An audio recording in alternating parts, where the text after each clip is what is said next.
Halo teman-teman, kembali lagi di channel Cerita Anime. Kali ini saya akan merekap anime Mao sama Retri.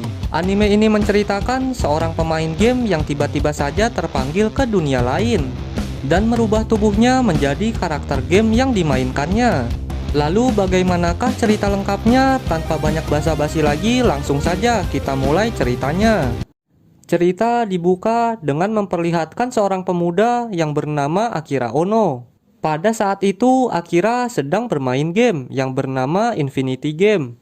Akira sudah memainkan game itu selama 15 tahun dan juga orang yang telah membuat game Infinity. Tetapi malam itu adalah malam terakhir Akira memainkannya. Itu karena pada jam 12 malam, game Infinity akan tutup server untuk selama-lamanya.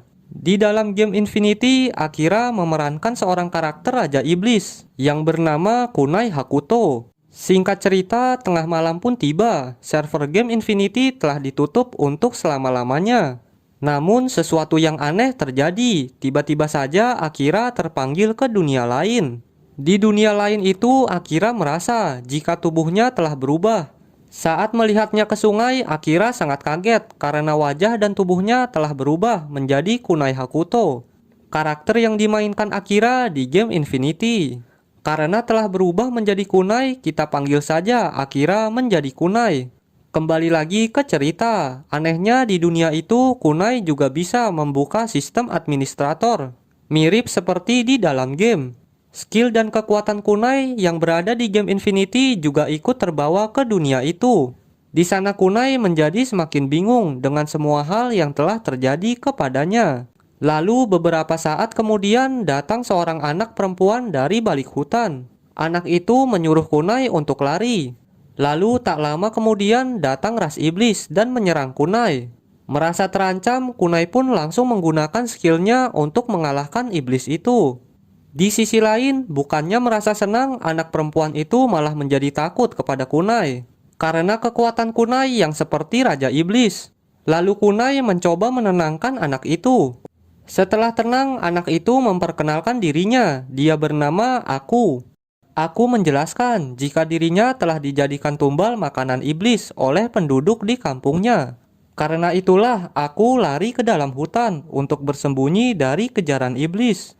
Lalu di sana aku menjelaskan jika Kunai sedang berada di kerajaan cahaya suci, yang seluruh penduduknya menyembah malaikat. Setelah memberikan penjelasan, Kunai menyuruh aku untuk mandi. Di saat aku sedang mandi, Kunai mencoba meneliti sistem administrator. Saat mengeceknya, ternyata Kunai memiliki kekuatan untuk membuat barang dari ingatannya. Dengan kekuatan miliknya, Kunai membuat handuk dan sabun untuk diberikan kepada aku. Namun, untuk membuat barang, Kunai membutuhkan poin. Poin akan bertambah jika Kunai melakukan pertarungan. Lalu, setelah aku selesai mandi, Kunai berencana untuk mencari sarang iblis. Tujuannya untuk bertarung dengan iblis agar bisa meningkatkan poinnya. Lalu aku menjawab jika iblis disegel di kuil harapan. Karena tidak tahu jalan, Kunai pun meminta aku untuk mengantarkannya ke kuil harapan. Namun, karena kaki kanan aku sedang terluka, Kunai pun menggendongnya. Singkat cerita, mereka berdua sampai di kuil harapan. Saat Kunai memasuki kuil itu, Kunai malah bertemu dengan sekumpulan mayat manusia dan juga sosok malaikat yang bernama Idol. Idol mengatakan jika dirinya lah yang telah memanggil Kunai ke dunia lain. Itu dilakukan untuk memenuhi permintaan dari para mayat manusia yang dilihat Kunai sebelumnya. Para mayat manusia itu adalah kelompok pemuja setan yang meminta kepada idol untuk memanggil Raja Iblis. Namun sebelum permintaannya terwujud, para pemuja setan itu malah mati akibat serangan monster.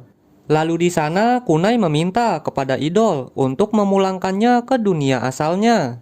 Namun sayangnya permintaan Kunai ditolak karena Kunai adalah wujud dari harapan yang orang lain buat. Lalu idol mengganti permintaan Kunai dengan sebuah cincin. Bukannya senang, Kunai malah sangat kesal dengan pemberian cincin itu. Lalu idol mengatakan jika permintaan para pemuja setan itu adalah permintaan terakhir yang bisa dia lakukan. Karena idol sudah banyak mewujudkan permintaan para manusia. Setelah mengatakan itu, idol lenyap menjadi pasir. Setelah idol lenyap, Kunai pergi meninggalkan kuil itu. Lalu Kunai memutuskan untuk menjelajahi dunia barunya itu. Di sisi lain, aku meminta untuk ikut bersama Kunai, karena aku sudah tidak memiliki tempat untuk pulang. Di sana, Kunai pun mengizinkannya, karena bagi Kunai, aku sangat berguna dalam perjalanannya. Namun sebelum pergi, aku meminta untuk mengambil beberapa barangnya di desanya. Kunai pun mengizinkannya, lalu mereka berdua berangkat menuju desa aku. Singkat cerita, Kunai sampai di desa aku. Namun saat aku memasuki desanya, aku malah dilempari batu oleh penduduk desa. Para penduduk desa menyuruh aku untuk pergi, karena bagi penduduk desa, aku adalah manusia pembawa sial. Melihat itu, Kunai pun tidak tinggal diam dan langsung melindungi aku. Di sana, aku secara spontan menyebut Kunai dengan panggilan Raja Iblis. Panggilan itu membuat para warga menjadi ketakutan. Lalu sebagai hukumannya, Kunai membakar salah satu rumah warga yang ada di sana. Setelah itu, Kunai pergi meninggalkan desa itu. Di sana Kunai meminta maaf kepada aku karena ulahnya aku jadi tidak bisa mengambil barang-barangnya. Lalu mereka berdua melanjutkan perjalanannya menuju ibu kota suci. Lalu Shin berpindah ke suatu tempat. Di sana terlihat seorang gadis suci utusan gereja yang bernama Luna. Di sana Luna dan pasukannya sedang mencari Raja Iblis. Karena sebelumnya Luna mendapatkan informasi jika Raja Iblis telah bangkit. Karena itulah Luna ingin mengalahkan Raja Iblis agar mendapatkan pujian dari kakaknya. Kembali lagi ke tempat Kunai. Saat sedang menuju ibu kota, Kunai diganggu oleh sekelompok bandit. Namun serangan para bandit itu tidak berpengaruh kepada Kunai. Itu karena Kunai hanya bisa diserang oleh orang-orang yang berlevel sama dengannya. Lalu tak lama kemudian datang Luna dan pasukannya. Melihat para bandit sedang berkumpul, Luna pun langsung menyerangnya dengan sihir cahaya. Namun Luna menggunakan sihirnya dengan asal-asalan, sehingga hampir mengenai aku. Untung saja Kunai berhasil melindungi aku. Namun serangan Luna membuat Kunai terluka, yang artinya level kekuatan Luna setara dengan Kunai. Lalu di sana Kunai menyuruh Luna untuk meminta maaf. Namun Luna menolaknya karena dia merasa dirinya telah melakukan hal yang benar. Kelakuan Luna membuat Kunai merasa kesal. Lalu sebagai hukumannya Kunai memukuli pantat Luna berkali-kali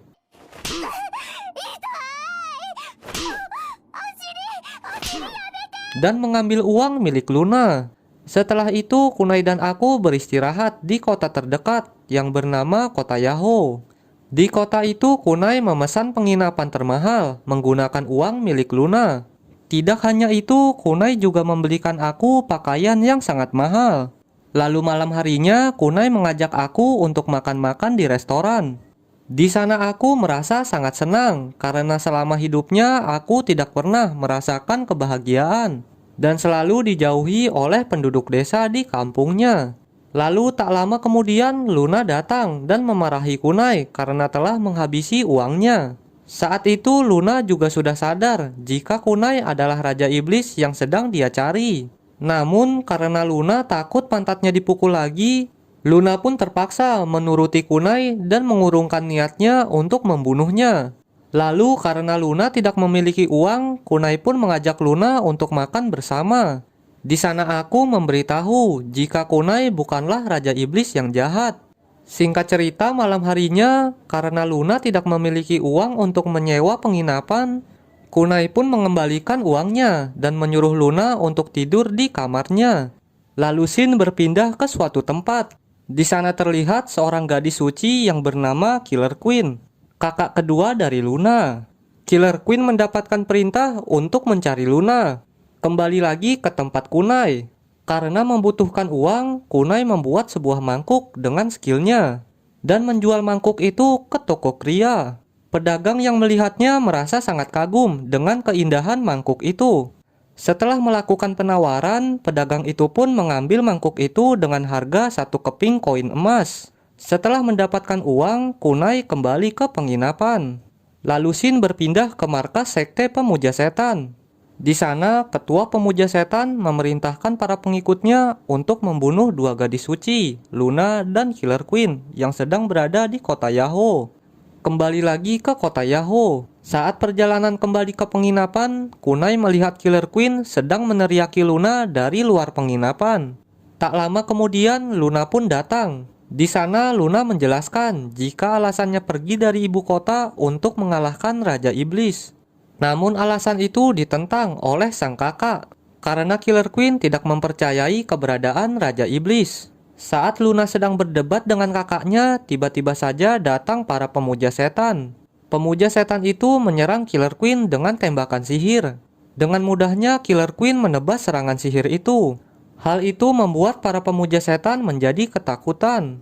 Lalu Luna membalas serangan para pemuja setan dengan sihir cahaya. Sihir Luna berhasil mengenai beberapa penyihir. Lalu karena sudah terdesak, pemimpin pemuja setan itu mengeluarkan senjata terbaiknya, yaitu sebuah peti. Saat dibuka, peti itu mengeluarkan lendir hitam. Lendir itu bernama Naraku. Naraku menyedot energi Luna dan Killer Queen, sehingga membuatnya kehabisan tenaga. Di sisi lain, Kunai ingin membantu Luna. Namun tiba-tiba saja cincin miliknya menjadi hidup. Cincin itu mengeluarkan energi gelap dan membuat tubuh Kunai tidak bisa bergerak. Karena terdesak dan tidak memiliki cara lain, dengan terpaksa Kunai pun mengganti karakternya. Tak lama kemudian sinar muncul dari tubuh Kunai dan merubah tubuhnya menjadi karakter yang bernama Zero. Tanpa basa-basi, Zero pun langsung menghabisi para sekte pemuja setan dengan skill gelombang serangan naga. Killer Queen yang melihat kekuatan Zero membuatnya terpesona dan jatuh cinta kepada Zero. Singkat cerita, setelah pertarungan berakhir, Luna memutuskan untuk ikut bersama Kunai dan aku. Sedangkan Killer Queen kembali ke ibu kota. Lalu Shin berpindah ke Serikat Petualang di ibu kota. Di sana terlihat dua orang petualang yang sedang mencari misi. Kedua petualang itu bernama Yukikaze dan Mikan. Di sana mereka berdua mengambil misi membunuh Sandwolf di gurun pasir. Saat ingin pergi menjalankan misi, Yukikaze melihat poster pencarian Raja Iblis dengan wajah Kunai. Namun Yukikaze tidak memperdulikannya dan lebih fokus kepada misinya. Singkat cerita, Yukikaze dan Mikan telah sampai di gurun pasir. Namun Sandwolf yang berada di sana lebih banyak dari yang mereka perkirakan. Karena tidak sanggup melawannya, mereka berdua pun memutuskan untuk kabur. Kembali lagi ke tempat Kunai. Saat di tengah gurun pasir, Kunai memutuskan untuk berhenti dan beristirahat. Namun tak lama kemudian, tiba-tiba saja terdengar suara teriakan dari seseorang. Dan ternyata mereka adalah Yukikaze dan Mikan yang sedang dikejar oleh Sandwolf. Melihat itu, Kunai tidak tinggal diam. Kunai pun langsung menghabisi kawanan Sandwolf itu dengan skillnya. Setelah itu, Kunai memperingati Mikan dan Yuki untuk selalu berhati-hati. Di sana Mikan sangat kaget karena wajah Kunai yang sangat mirip seperti di poster Raja Iblis sebelumnya.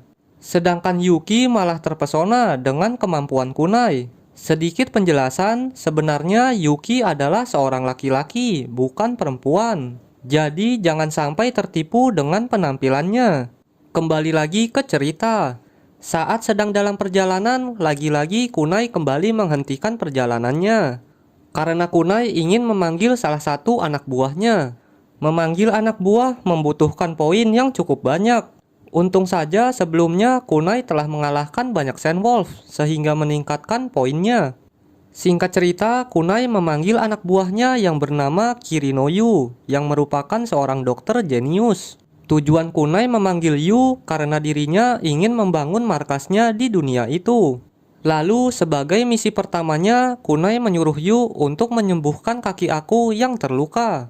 Berkat kekuatan tangan dewanya, Yu berhasil menyembuhkan kaki aku. Setelah itu, Kunai dan yang lainnya kembali melanjutkan perjalanannya. Saat menuju ibu kota, Kunai menemukan desa yang miskin dan tanahnya yang sangat kering. Desa itu bernama Desa Rabi, yang ternyata desa itu dimiliki oleh Luna. Pihak gereja memberikan wilayah Desa Rabi untuk dikelola oleh Luna. Namun karena Luna tidak bisa memimpin, desanya pun menjadi tidak terurus. Lalu di sana Kunai meminta izin kepada Luna untuk membangun markasnya di Desa Rabi. Luna pun mengizinkannya, namun dengan syarat Kunai harus membagi hasil bisnisnya kepada Luna. Kunai pun menyetujuinya. Kunai juga berjanji akan meningkatkan perekonomian di Desa Rabi. Pertama-tama, Kunai berencana untuk membangun bisnis rumah sakit dan pemandian air panas. Tetapi sebelum memulai bisnisnya, Kunai berencana untuk mengatasi kekeringan di Desa Rabi. Untuk mengatasinya, Kunai pun mendatangi sumur utama di Desa Rabi. Namun saat dicek, sumur itu sangat kering dan sudah kehabisan air. Lalu Kunai mengatasi kekeringan itu dengan menciptakan katrol ajaib dengan skill poinnya. Setelah katrol ajaib didapatkan, Kunai pun memasang katrol itu. Lalu di sana Kunai menjelaskan jika katrol ajaib akan terus menghasilkan air walaupun keadaan sumur sedang kering. Di sisi lain, Luna menertawakan Kunai karena telah memasang katrol di sumur yang telah kering. Luna menganggap jika perbuatan Kunai adalah tindakan yang sia-sia. Namun pandangan Luna berubah setelah melihat aku yang mengambil air dari sumur kering itu. Para penduduk Desa Rabi juga sangat terkejut dengan kejadian itu. Lalu Kunai menyuruh para penduduk Desa Rabi untuk merahasiakan katrol ajaib itu. Lalu Shin berpindah ke ibu kota suci. Di sana terlihat seorang gadis suci yang merupakan kakak tertua dari Luna. Dia bernama Angel White. Saat itu Angel White sedang mengadakan rapat dengan para bangsawan untuk membahas kemunculan Raja Iblis. Di sana Angel mengkhawatirkan adiknya karena adiknya sangat dekat dengan Kunai yang merupakan seorang Raja Iblis. Lalu salah satu bangsawan mengusulkan untuk menghabisi Kunai agar tidak mengganggu kehidupan Luna. Tetapi saran itu ditolak oleh Angel karena Angel White ingin mengawasi pergerakan Kunai dan Luna terlebih dahulu. Lalu Shin berpindah ke markas pemuja setan. Di sana Utopia, ketua dari pemuja setan, memerintahkan para pengikutnya untuk membuat kerusuhan dan menghancurkan ibu kota suci pada malam hari. Kembali lagi ke tempat Kunai. Di sana Kunai sedang merayakan kesembuhan kaki aku dengan mengajaknya makan malam bersama di restoran mewah. Saat sedang menikmati makan malamnya, tiba-tiba saja datang seorang wanita yang bernama Ebi Furai, seorang istri bangsawan yang sangat kaya raya. Di sana Kunai pun langsung menyambutnya dan mengajaknya untuk makan malam bersama. Kedatangan Ebi Furai adalah kesempatan yang bagus bagi Kunai. Karena Ebi Furai yang memiliki banyak kenalan bangsawan akan memudahkan Kunai untuk membangun Desa Rabi. Menyadari hal itu, Kunai pun berusaha mendapatkan kepercayaan dari Ebi Furai. Untuk mendapatkan kepercayaannya, Kunai mengundang Ebi Furai ke Desa Rabi untuk memperlihatkan pemandian air panas dan rumah sakit yang sedang Kunai bangun. Kunai juga menjelaskan jika pemandian air panas yang dibangun olehnya memiliki kualitas pelayanan terbaik. Penjelasan Kunai membuat Ebi Furai sangat tertarik dengan kota Rabi yang sedang Kunai bangun. Karena penasaran dengan kota Rabi, Ebi Furai pun menerima undangan dari Kunai. Saat Kunai sedang berbincang-bincang dengan Ebi Furai, tiba-tiba saja terdengar keributan dari kota. Ternyata keributan itu disebabkan oleh para pemuja setan yang menyerang kota. Di sana Kunai pun tidak tinggal diam dan langsung mencari para pemuja setan itu. Singkat cerita, akhirnya Kunai menemukan para pemuja setan itu. Di sana juga terlihat Yuki dan Mikan yang sedang kesulitan menghadapi para pemuja setan. Tanpa basa-basi, Kunai pun langsung membantu Yuki dan Mikan menghabisi para pemuja setan itu. Lalu karena terdesak, para pemuja setan itu mengorbankan dirinya untuk memanggil iblis kelas menengah. Iblis itu bernama Karnival. Dengan sombongnya, Karnival mengatakan jika dirinya adalah iblis yang sangat kuat dan tidak ada manusia yang sanggup mengalahkannya. Namun setelah Kunai mengeluarkan aura Raja Iblisnya, kesombongan Karnival langsung hilang dan berubah menjadi rasa takut. Di sana Karnival merasa rendah di hadapan Kunai dan meminta pengampunan kepada Kunai agar tidak membunuhnya. Namun Kunai tidak memperdulikan permohonan Karnival. Tanpa berlama-lama, Kunai pun langsung menghabisi Karnival dengan cepat. Para warga yang melihat pertarungan Kunai mulai mengubah pandangannya terhadap Kunai. Kunai yang telah melindungi ibu kota membuat para warga mulai mempercayainya sebagai Raja Iblis yang baik hati. Namun pertarungan dengan pemuja setan belum selesai.